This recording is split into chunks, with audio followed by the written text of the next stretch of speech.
That week's crazy. You're live. Okay, so we are here for the Rules and Law meeting for Mariemont, and it is July 1st, 2 p.m. So I thought we could just talk about the benchmarking of mayor's court fees now, because it's pretty straightforward. Just knock it off of our to-do list. So I asked Chief to go ahead and benchmark for me with some of the other communities, so I sent that information to you all. He is asking that we go to $70 across the board. Currently, we are at $65, and that is even for criminal and traffic offenses. So he's asking us just to change it to $70. We did not hear back from Terrace Park, but we did benchmark with several other communities, all of which were kind of, you know, anywhere from, it looks like 53 to 69. So 70 is on the higher side, but it's not like we are a place with a whole lot of crime. So I don't think it's gonna impact any one group of people any more than any others. I mean, if Chief feels, I mean, we'll be at the high end, but I don't know, I don't know if there's any issues with that or what. Yeah, I don't see any. Is that for any infraction or just for speeding? It is traffic infractions and criminal infractions. So anything that you decide that you need to go to court for, like if you get a ticket or a speeding ticket, parking ticket, speeding ticket, and you decide to attend court, you pay court costs when you go. So if you just pay the ticket out, you don't ever pay it. Okay, gotcha. But if you decide to go defend yourself, or if you've had an accident and you need to show up in court, or DUIs, or anybody who has a criminal arrest or citation or whatever they do for that, whatever they call it, would pay the court costs to come. What do you think, Marcy? Of $70? Yeah, from 65, it's currently 65 to go to 70. I don't think that's too big a jump. I don't either. Okay. I agree with you. I agree. Okay. So I guess let's recommend to council that we change it to 70 across the board. So that would be for both traffic infractions and criminal offenses. And I'll have it at our next council meeting. We'll just have this report to talk about. Okay, so that was the easy part. That was easy. I am going to go ahead. I'm going to work from this document. So I'm not looking at us. I don't know if I look weird or what you're seeing, but I'm just going to work from the document that I sent out to everybody. So we'll just begin with the rules of council. There's a few little things here. One of them is bigger. So this rule 33 talks about voting essentially. And Rob, do you want to explain this? Because Rob identified this and kind of followed up and did some research on it. Yeah. So, because I don't know where it is. Further in the rules of council, it talks about how we're supposed to follow Robert's Rules of Order. But then I was talking to my lawyer about something, and she pointed out that what's currently in our rule book here about how that I highlighted in yellow. So you can see the highlighted was what I proposed changing. And that would get us consistent with Robert's Rule of Orders. That's how Robert's Rule of Orders handles voting.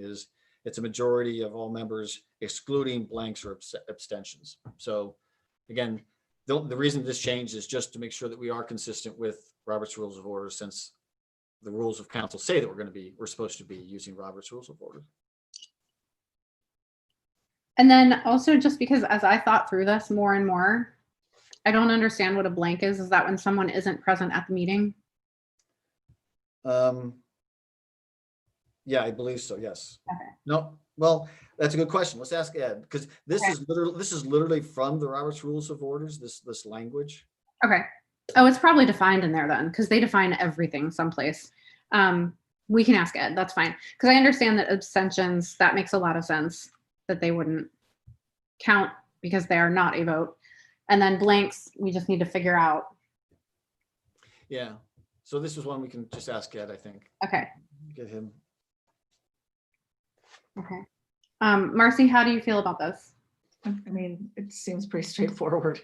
Okay, good. So I'm writing myself a note. We'll get the definition from Ed. I'll write up this report and then I'll highlight that part and then I'll ask him to help me out with that.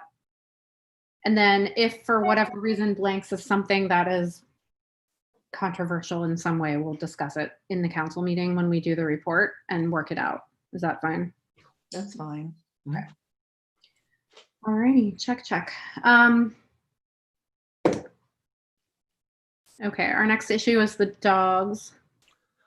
Well, you had highlighted, I think you had highlighted this administrative change about changing to his, her, instead of just having his only. And Yeah, so I would like to just propose that we go through the code book and do that.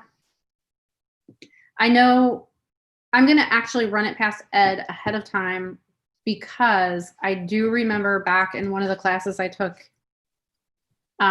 in criminal law, they were talking about everything is he, don't get upset by that. You know, people are starting to change things to he, she in textbooks nowadays, way back then. And there was something about like in law books, they just kind of keep it as he. It's just simpler and quicker and easier. So if he says that's still what we're doing, I'm fine with that. Otherwise, I feel like it can be changed just to be more inclusive. Any feelings on that? no, I think it's good to just check and see. Yeah, let's see what the current standard is. Okay. Okay, and then, hang on, I just lost my spot. Okay, so the spot in the code book where we talk about in the dogs and other animals running at large, a while back we had changed, Marcy, I'm telling you this because I'm not sure if you were really in on this discussion, but we had allowed off-leash dogs in certain areas, like the lower 80. Yep. And initially we said Dogwood Park, and then it became clear when people were like letting their dogs go bananas and run around inside the fenced area, that was not what we actually meant. So the tot lot, we decided to just prohibit dogs altogether. So when we specifically refer to this thing where we say, provided that the dogs must be under positive leash control while in the tot lot area of the Dogwood Park, that doesn't really work because they're not allowed there at all. And there is a sign, I believe. I haven't checked lately, but we had So posted. they're not even allowed on a leash in the tot lot? Not inside of the fenced area. Oh, inside the fenced area. Correct. Like any place by the bell tower outside. And honestly, we left it, if I'm remembering correctly, we left it okay for them to run off leash because it's a great place for frisbees and dogs, all those fields. While there are not baseball games or soccer games, dogs are allowed to be off leash. Speaking, I'm sorry, my cat is breaking in, and if I don't let her in, she's going to keep making disruptions. You can send her over here. I'm missing a cat. So anyway, is it fine just to edit that out since it's not valid anyway? Well, yeah, I think, again, what we have written, this is another example, what we have written in our code book is not actually compliant with another part of our code book. Yes. So that's what I'm about to say. Like this, That could be a problem. Yeah.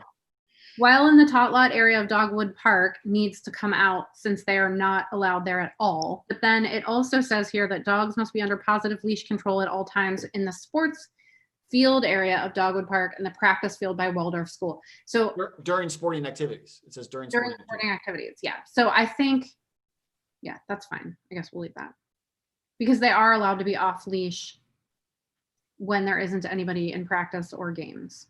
Right. So, all right.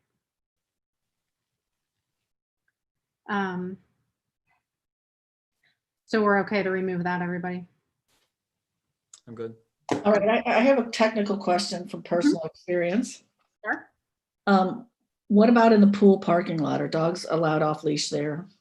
It is not. So they are required to be under positive leash control everywhere in the village, except it's where it is called out that they are not. So in this paragraph B right here, the notwithstanding blah, blah, blah, these are the places they are allowed to be off leash. The reason I ask is I had Amanda down there. We were practicing her maneuverability. Some lady pulls up and lets her dog run out of the car.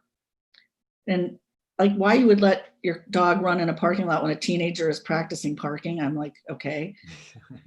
So I get out to say something to the lady, you know, like, could you please, you know, she's practicing. Could you please, you know, make sure the dog is safe because we don't want to hurt the dog.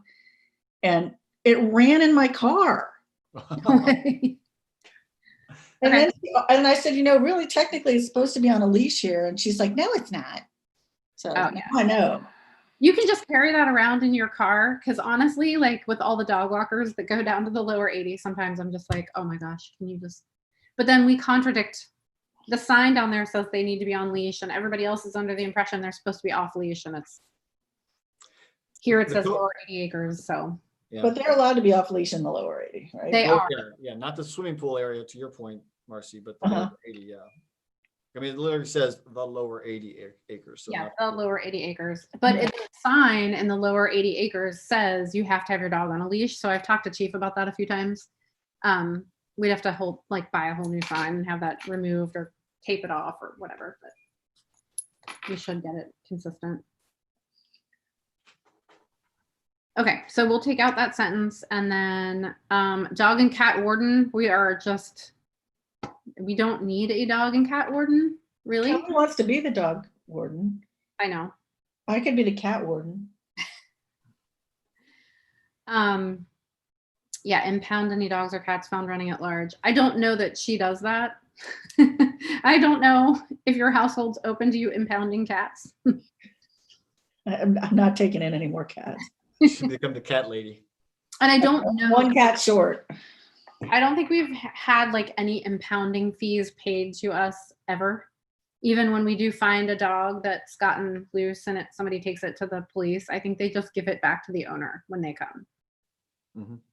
So,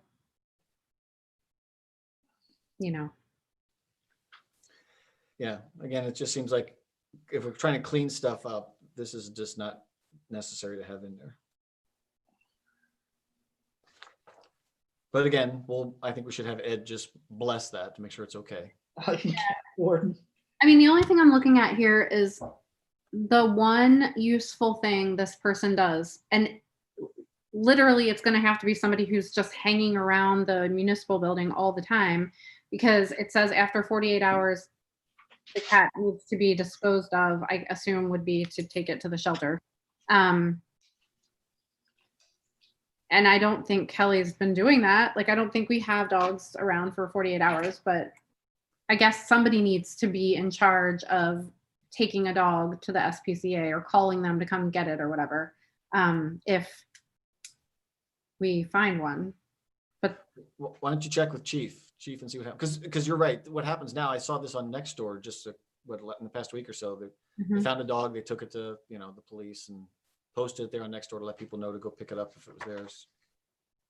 So. yeah. And I don't know of anybody I've heard of many dogs who've ended up there and somebody always shows up like in an hour panicked and heard their dog's there. So I'll just ask him to be sure. I'll ask Chief who's doing that now and then ask Ed if we can just get rid of this position and assign that somehow to the police if that's who's doing it. When we lived in Williams Meadow, Mm-hmm. one day I looked out on my deck and there was a peacock. No. It was somebody in Indian Hill because we boarded up with that Indian Hill greenbelt, and somebody up there had a pet peacock, and I don't know how it got down there because I don't think they fly. Mm-hmm. So we had a peacock hanging around for a couple days. That's fun. Okay, so I'm just gonna say, who deals with the animals no one claims and how long?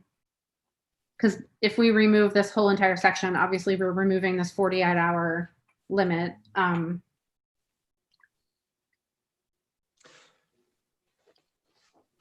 then that's pretty much it. Because we don't need a dog and cat warden. We could easily put this someplace in the code book. So Where you could actually, under that section 90 where it talks about dogs or other animals running at large, it seems like that could be a place where you could, if you wanted to stick the 48-hour thing into. Yeah. Under animals. Okay. So yeah, all right, move the language under chapter 90 animals. Okay. Okay, general duties of the mayor. This one is to add a C to the A and B that says he shall not chair any committees or commissions that are part of the village structure or created by the village. So specifically, It would not be like ARB or planning or the pool commission or lower 80 or gardens and parks. And I'm assuming that since it's referred to in the code book, this would also apply to ad hoc committees. They aren't called out in the code book, but they are able to be created. Mhm. So I'm assuming that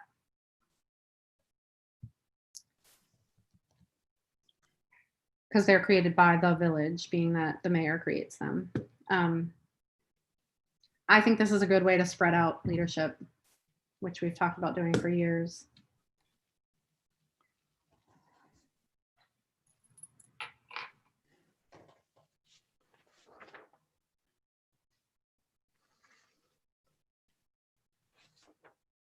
Crickets.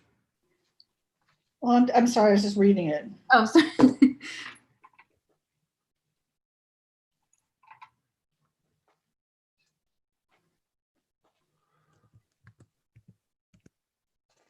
Well, but, I mean, that.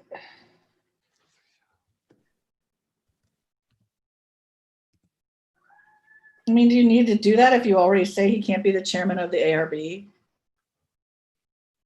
And that's a village structure. I mean, it already spelled out in that last change you made.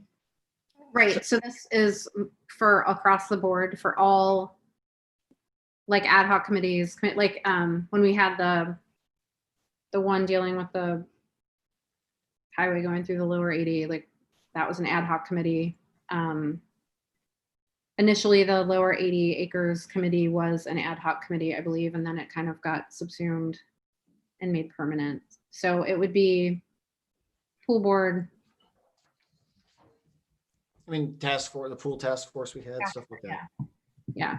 Going forward, if we create other task forces to deal with whatever. It does, I think the benefit of it is that, you know, if you have a mayor and that mayor is very concerned with one topic in particular and creates a task force or an ad hoc committee to deal with it, the mayor already breaks a tie, if there were to be one in the council, once that committee would make a recommendation and we would decide to act on it. So for that mayor to also be leading the committee and then kind of get 2 votes, it doesn't make a lot of sense. Like the idea would be, but that's not consistent. So can he? Oh, then you need to say that he can't be on the committee, or she can't be on the committee at all. No. Well, but then they still have a vote in both places. Yes. yeah, but they don't have that. So, I mean, I don't really see the point of. I mean, I guess fundamentally, I just don't see the point of limiting a chair, because a chair doesn't really have any more power to me than just one vote. I mean, you know, and maybe that's my inexperience from, you know, or lack of experience, I guess.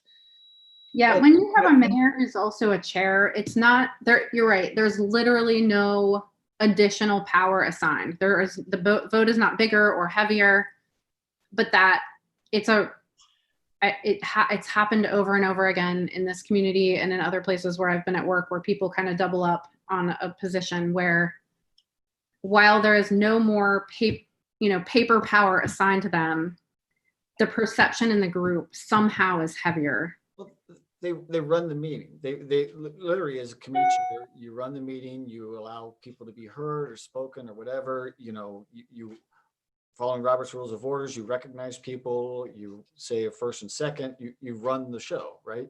That's true. And so that's where, and again, I think to Maggie's point before, I think the more we can encourage sharing of leadership within the village, because we have a lot of people, a lot of talented people in the village.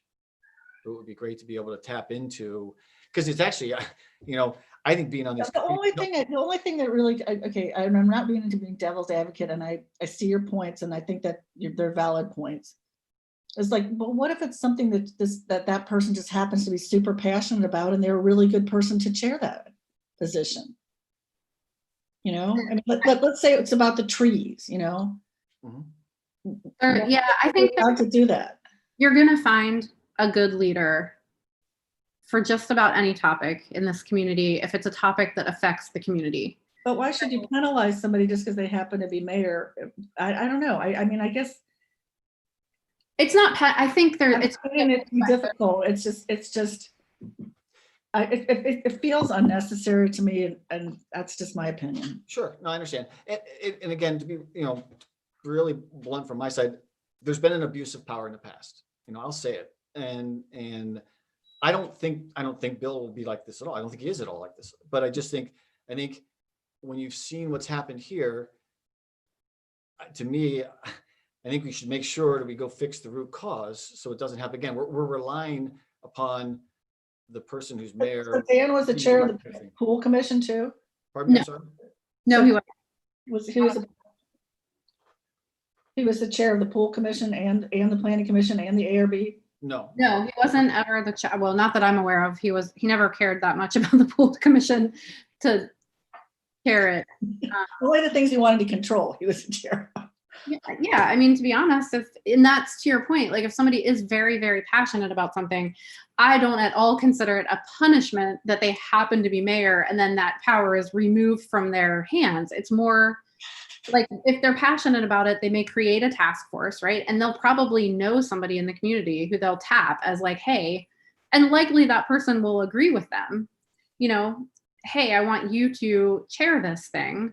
And generally speaking, it's the mayor who creates these and then goes out and looks for people to staff the task force. So, I mean, it's not that it's being stacked, but it could be. And then to on top of it, then run Well, it. regardless of whether they are chairman, they could still stack it. Right. Sure. I mean, and that's the thing. And then on top of it, to chair it, If you're going to be unscrupulous, you're going to be unscrupulous 100%. Right. But there's no reason You said it, that. not me. What's that? I said, you said it, not me. Well, I'm scrupulous, so I don't have to. I know. I'm not calling you. I'm not, no. So. Yeah, I think it's really in the, about 3 years ago, we got really intentional as setting some goals for like our priorities going forward and what our. Who's we? Like when we were working on. What we though? Like you and Rob or? No, council, the full council. And We this talked. is actually, this is before I was on council. Yeah, we had some meetings where we did the business, but in addition to that, we really set some strategic priorities for ourselves. One of them was transparency, one of them was accountability, and the other one was more of just deciding that we wanted an ethos of more distributed power. Like there's no reason that, us 6 council members and 1 mayor have to also be the main portion of the board of MPF and on the swim commission. And, we want more people involved in the community, more people to know what's going on and be part of the leadership. And it brings in more skill sets and more opinions. And while it is sometimes messier, it's always better. And so that was an intentional step that we decided we would work from that point forward to implement. And so this is a piece of that. Okay, and that was an entirely different group of people. Not that I'm not saying that I disagree with you. Right. Okay. And so that's also kind of the point of it, is that every council is going to be a different group of people, right? So right. It's but if you're holding, if you're saying we set this forth, I mean, I don't know. I mean, I think you need to tell people. I know. I just maybe what I'm trying to get at is maybe. Philosophically, I don't disagree with you. Maybe we need to have a statement to that effect or something. I think that would be fine. I mean, I think it was very strongly supported by the community when we adopted these things. And so the reason I'm still going down this path, even though some of the council members are different, is because the community as a whole was like, that's a good idea. I totally agree. Look at the pool, for God's sake. I mean, right, exactly. And it's only gotten better and better as time has gone on. So and the 5G stuff that we're doing, getting MPF involved in that, and yeah, I agree. Yeah, and so it's really more about engineering out like the personality and just making positions and job descriptions and clear boundaries about what you do and do not get to do, or what you can and cannot do, if you want to think about it that way. But it's more about clarity in a role and letting you then focus your time on where you're supposed to be working instead of spreading yourself all over. And it's harder to do good work that way. I agree. I'm sorry, I got interrupted there for a second. Like I said, even big kids interrupt. You never get thrown out of bed. So, yeah, I mean, that's fine. I like to understand the history behind things so I can make better decisions. That's all. Yeah. Sure. That's totally understandable. Okay, so. And then we do get to run this by all of council, obviously. If everyone else hates this idea, then it won't happen, but. Okay, so we'll recommend to add the language, and then I'm sure this one will be a discussion. Okay, and then the next one is also under rules of council, where we talk about assigning items to committees and how it's done. So items shall be assigned to committees by the mayor with the consent of council. Items can also be moved from one committee to another by the mayor, again, with the consent of council. So this has history also. A lot of times, I mean, you'll see the. Oh, I know a little bit about that. Okay, so I've heard. we don't want committee shopping. It's very clearly outlined here what goes where. However, you know, when you have a situation where something's kind of like, well, it's kind of this and it's kind of this, you pick the person who has the better skill set to manage it, not the person who has the worst skill set to manage it, and then tell them what to do, you know?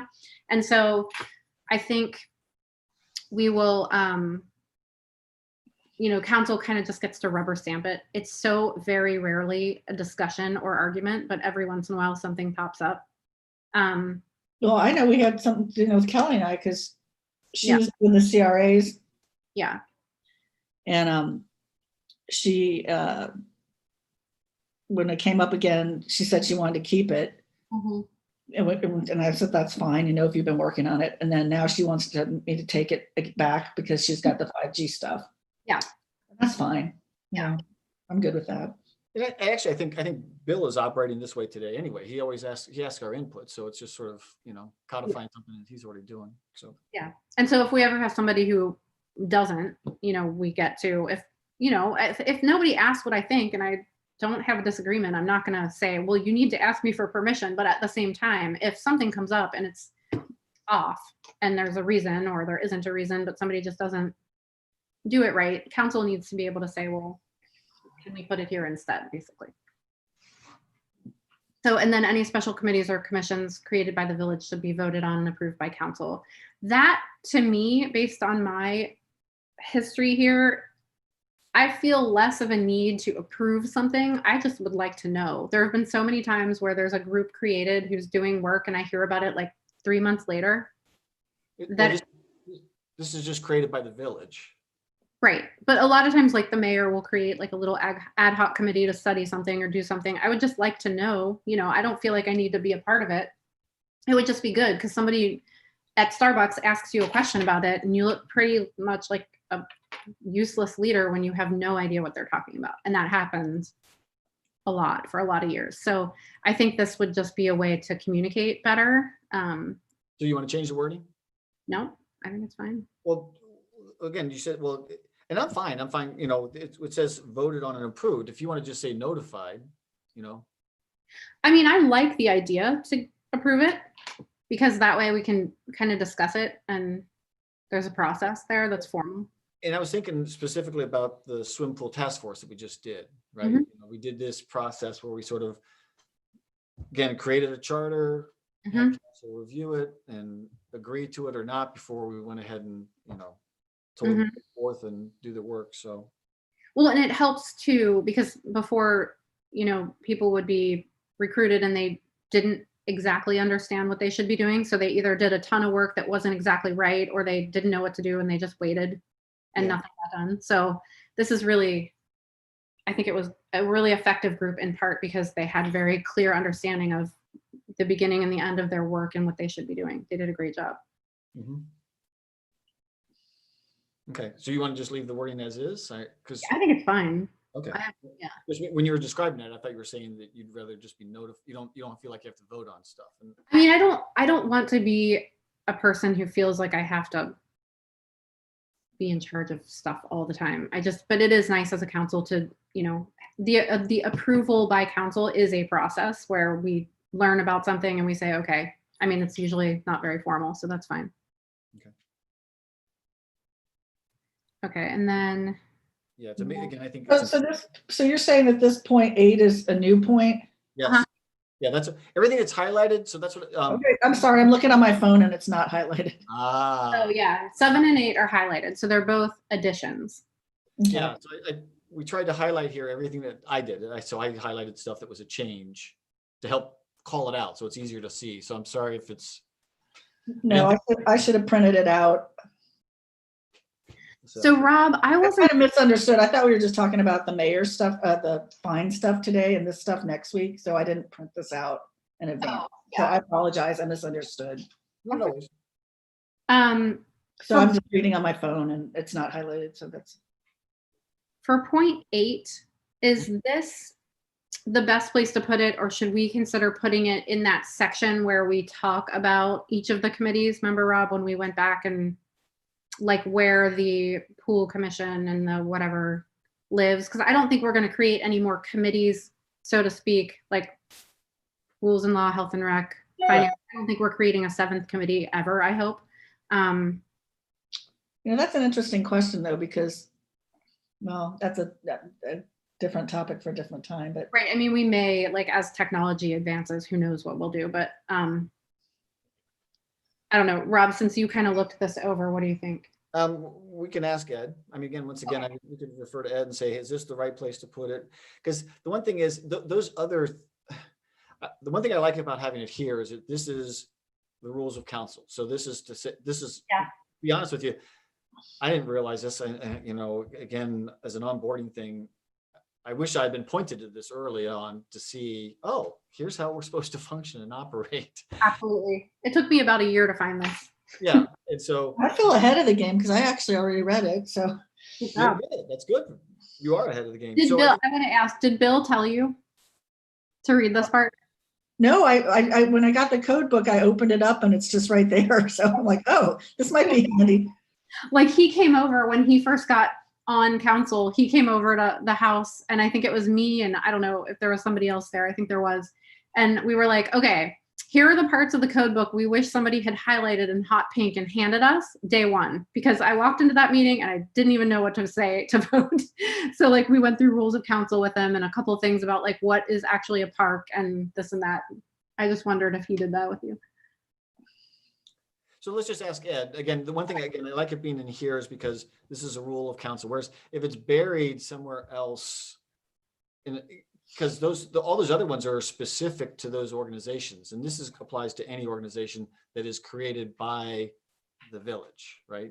And that's a good point. We could always put like the little refer to section, blah, blah, blah, in that parks and swim committee, swim. Yeah. Again, that's something I think. So is this going to preclude some like member like Leah, who does the farmers market, from just creating a farmers market? No way, because that's not. I mean, without our approval. No, because it's not created by the village. She's Yeah. doing that's a standalone thing that she's doing. Yeah. I mean, and she still needs to come to the village, I think, for a permit anyway. So that would be the process by which she would receive, like, if she was doing something crazy, they would say no. But no, this is just literally any additional committees, which we're unlikely to do in the near future, or commissions or ad hoc committees, which is what we call the temporary committees. And those are things like to solve problems in the municipality that we as council or the mayor sees and then gets a group of people to fix. Well, I guess like the one example you gave before was the when they were talking about going down through the South 80 with the road and stuff like that. So there was a group that was formed then too, right? It was. Yes, and it had a specific nomenclature because it came from ODOT paperwork that each community was supposed to have. It was like a CCP something, but it fell under this because Dan, as mayor, built it, and then we spoke with them. Yeah. In a formal meeting. So that would have had to be approved, which obviously everybody would have approved, Okay, so that's good. And then let's see, Rule 25. When a motion is made and seconded before debate, it shall be stated by the mayor or presiding officer A motion shall be reduced to writing if the mayor or any member requires it. That's what exists now. The highlighted, I'm doing this for you, Marcy, the highlighted section is the writing can occur during the meeting or can be presented at a following meeting at the discretion of the person making the motion. So there was a period of time where this was going on a lot. And the first time we all recognized, oh, we should have had this thing typed up and ready to hand in at the meeting. And then, you know, you're kind of stressed and in a place. And so you think about it that way. And then as soon as you get home from the meeting, you're like, I could have scribbled it on a piece of paper and just handed it to somebody. And so this kind of formalizes that. I don't know that we need this, but it is nice for the uninitiated, I suppose, to have something that says, oh, yes, you can just write it in the meeting and hand it in if you would like. Because usually, yeah, this was usually, as you said, what happened before is if the mayor didn't like, okay, let's be blunt. If the mayor didn't like the proposal, he said, well, you have to submit it in writing. Whereas there's other things that would come up and the mayor would say, okay, sure, let's do that, you know? And so it was delaying stuff. Yeah. I mean, when somebody in power shuts you down, you kind of stop and you're like, okay, let me rethink this. But then in reality, you just scribble it on a Post-it note and you say, okay, now can we please talk about it? I mean, it's not disrespectful. It's just really keeping, you know, the lines open on a topic that may need to be discussed.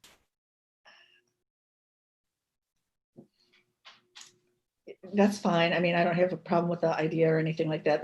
I have a problem with the verb reduced to writing. Is that just legalese? That's legal. That's already in there. Yeah. And it's the same when you look I mean, to me, it would be like committed or put, I don't know. it is weird.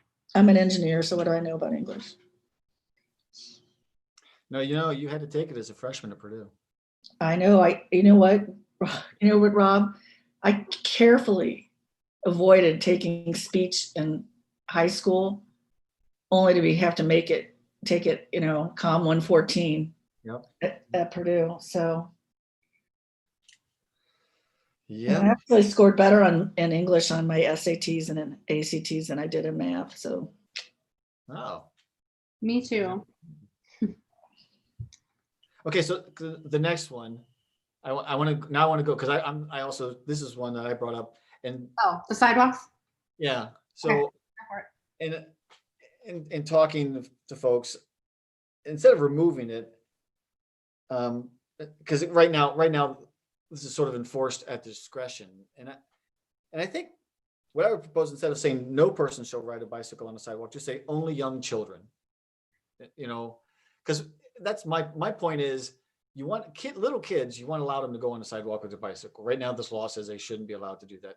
And I just think, but we still want to make sure that we're not having older kids zipping down the sidewalks on their bicycles when there's people walking there, especially with dogs or stuff like that. So, so what are you going to do to enforce that? well, again, what's on the books right now says no person. Yeah. And it's not enforced. I mean, so this is what I've learned, like doing my policing research, is that pretty much Can all you get citation books for us, Rob, so we can cite people? What's that? I'm sorry. Citation books so we can whip out a citation. citizens arrest.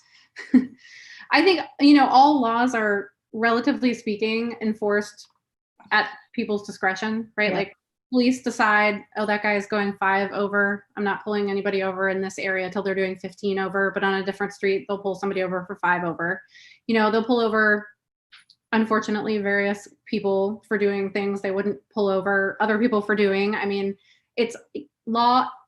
The application of law has always been at the discretion of the use their ideally to use their common sense. You know, I agree about the little kids, because, you know, if you've got a little kid just learning how to ride a 2-wheeler, right? You know, you want to let them practice on the sidewalk on Center Street. You don't want them riding down the middle of Center Street. Right. That's funny. That's where my kids learn how to ride on 2-wheelers, was on the sidewalk down there on Center Street.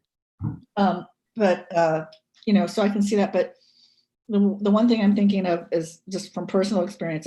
Like when I take my bike out of onto Worcester, that little section until I can get into the old town, I like to be on the sidewalk because I don't want to ride my bike on Worcester, you know? Yeah, I used to ride on Worcester all the time. People are like, are you crazy? What are you doing? So I guess I'm technically breaking Mariemont law if I do that. So this, I guess, this is a proposal to just sort of soften it a little bit, Yeah. right? Because right now it's just a hard no person, and it's just like, okay. So, and that's what I want to ask. Is it okay if we make a kind of tempered recommendation and then ask Chief to talk about this? Because I think there's a couple things here. Like when I start to think through about changing the wording of this law, I think it makes a lot of sense to obviously call out that only young children and it would be only for recreational purposes. But then there's the bigger question of then what happens when there's like an old lady coming down the sidewalk? She needs the sidewalk. She doesn't need to like pop over into the grass, but you've got this little kid. And I mean, you can't legislate like as long as they're being respectful, like we can't write that in the law. So, we would obviously say yielding always to pedestrians.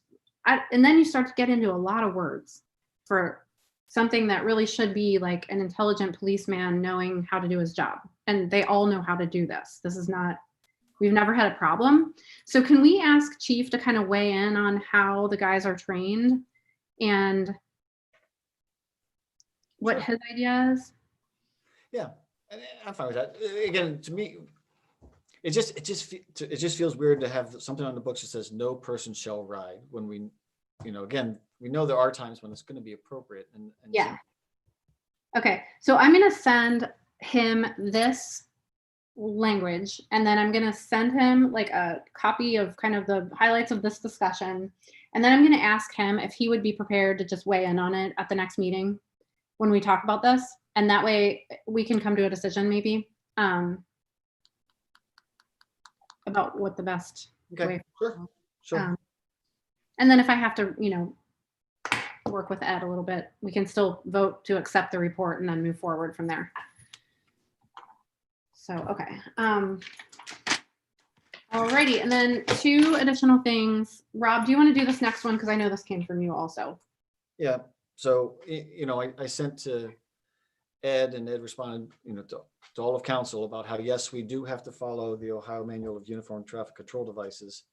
And I know that probably, because Maggie, you were on the council when that stuff happened with the stop sign and people were saying, no, we don't have to follow that. No, we don't have to follow that. And you weren't, but there was some other people who were there saying that.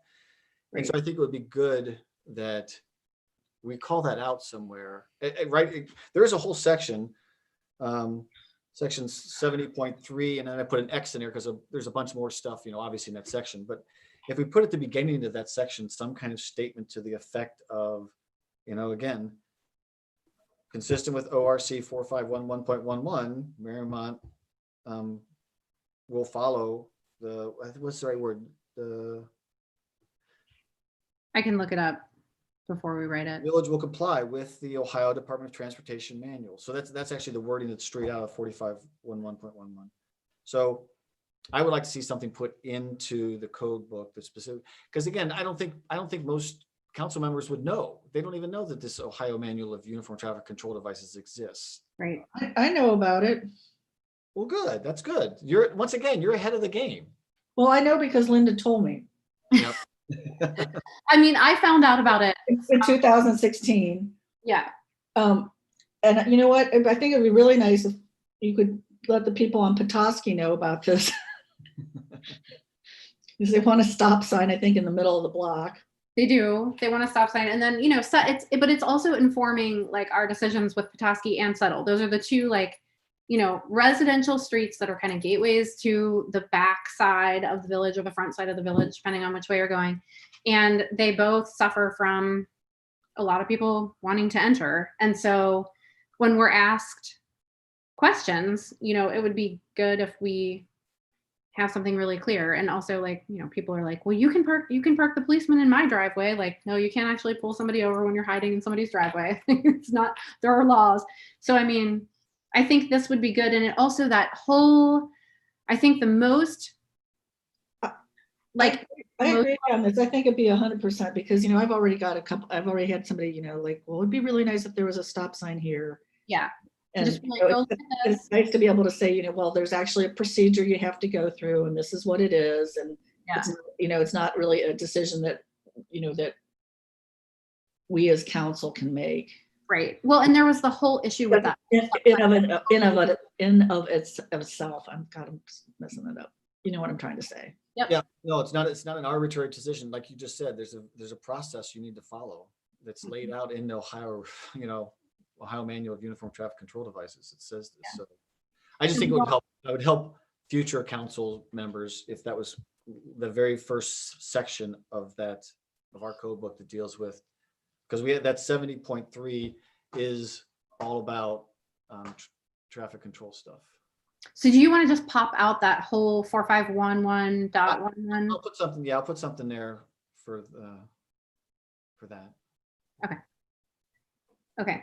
And put it in the code book. Okay. So then this one is, I've been dreading this one. So the council and mayor term limits. I did some research on this several years ago, and I totally expected something different.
What did Dan have, 4 or 5 terms, 4.5, something like that?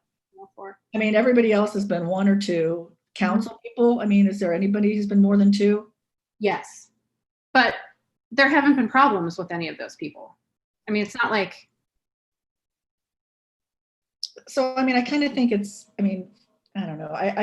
In theory, I believe in term limits, especially at a federal level. I'm with you. See, there's room to work there, but I don't know. I just feel kind of it's like it's unnecessary at this level. Yeah, and I was not neutral on the topic until I think there were other problems. Dan was still mayor, and then then I would say that.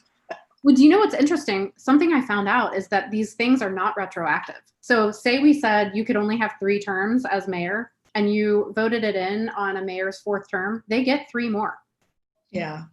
So it's not like it solves a problem that we had in particular. It's just, I just like to keep things moving, and I like structural, I like having structural rules in place, but if, I'm neutral on it now. I just it's been on this list of things to do. I feel like it needs to be acknowledged, discussed, and put to bed one way or the other, and I'm fine with whatever. So to me, if we're going to do something like that, I would want to allow somebody to have at least 3 terms to me. Because again, there would be an issue with trying to find backfills and things like that. Well, and we talked about like 2-term initially, like the brainstorm, and this was a different council. It was like 2-term mayor, 3-term council, because you want I mean, I fear for this next council because it's going to be mostly new people. I thought it was great when we got like 2 new people on council. And when I was one of them, I got to be tutored by all sorts of different people who knew what they were talking about. And then when I was one and we got 2 new people, it was great to be able to sit down with just 2 people and not have a bunch of people who are like, I have no idea what's going on, help me. So I think it is good to get like new blood coming in slowly. And that's why we wanted 2-term mayor, 3-term, because 8 years as mayor, 12 years as council. But either way, I don't think we're getting term limits. I think we can put this to council and see what they say. I do not expect that people are going to be like, yay, let's do term limits. So Yeah. what do you guys want to do? Do you want to drop it here? Or do you want to take it to council? I'm fine with dropping it. I mean, I'm fine with dropping it. Like I said, I think that was one, extreme. Yeah.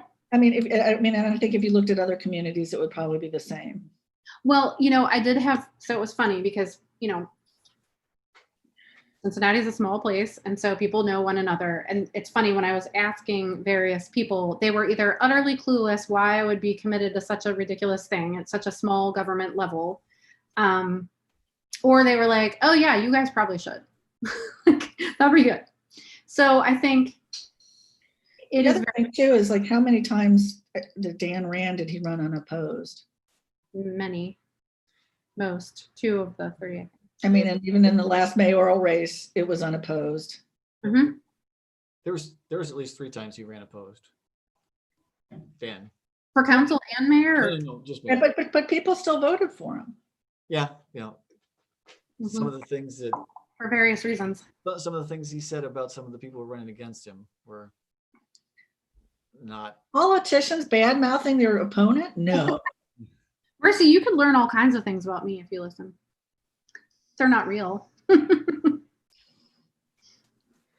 Okay, so we're gonna go ahead and drop that. I think that's fine. I think, we got bigger fish to fry, or, Yeah. fix. So drop that. So we're basically recommending everything else in the affirmative. I will write up a very long and hopefully very clear report. I will forward some stuff to Chief for his opinion and ask Ed. I'll try to get this thing done ASAP so I can meet for 3 weeks. So, okay. So our last topic of discussion, Marcy, you have a conflict for our time that is set for the 8th of July. Yes. So you said what times work for you? I could do before 12, like I could do like an 11 o'clock, or I could do after 4. Okay. I don't have my calendar handy, but like 11 sounds good to me. Rob, are you free? I'm sorry, so, just getting my work calendar and my personal calendar up on my screens here. So I'm sorry, you said, So July 8th at 11. yeah, currently July 8th, my personal calendar's open. Let me check work. I don't think I'll be in that meeting. So you said at 11, or what'd you say? I'm sorry. At 11, yeah. And so I had a call from Bill, who was concerned about us doing Zoom meetings now that it's past July 1st. And I said, look, here's the deal. A lot of this is just code change. It's nothing fancy. This is not stuff I know that we're going to get a room full of people into council chambers midday about, and it keeps me from having to get a babysitter. And Rob can actually attend because he would normally be at work. So we could also do it in the later afternoon. I just have something smack dab in the middle of the afternoon that I have to build a buffer around because I don't know how they're going to run. Yeah. I mean, so I can do 4 or 5 too. If not, so that actually that is, so I do have a work meeting that starts at 4 o'clock, and so Okay. okay. But I can do any time before 3:30. Let me put it that way. Okay, so let's do, as long as we can do it on Zoom, which I got Bill's blessing on. I said, as soon as we go back into chambers, which is our next council meeting, then we're done with Zoom committee meetings. But these are noticed, they're public, people can attend them if they want to. And let me do these 2 and just get them out of the way and check all these boxes and get this work done. So he said, fine. So let's plan it for July 8th at 11 Zoom. I'll verify with Jason that we're okay to do that. And as long as he's able to host it, or have Ryan or whoever, we can do that. Okay. Sounds good. So Robert, is your finance meeting right after this? It's at 3:30. Yeah. Oh, it's 3:30 today? Okay. 3:30. Yeah. Is it the same link? No, no, they sent a different one. Do you want me to send it to you? Yeah, I don't know if I will sit in for sure or not, but I feel, especially with finance, I need to kind of, know what's going on. Sure. Kind of part of my job. I'll forward it to you. I'll forward it to you. Okay. Maggie, do you want it? Sure. I may not do it, but I may be able to. Depends on what the kids are up to. No. Okay, so it is, I'm going to call the meeting. I'm just going to call it 3:00 because it's 2 minutes till. That we ended. Are we adjourned? Everybody okay? Yep. I think we're good. So I will go ahead and send this on to you guys so you can have it. Thanks. Thanks, guys. All right, Thanks, Ryan. see you later. Thank you, Ryan.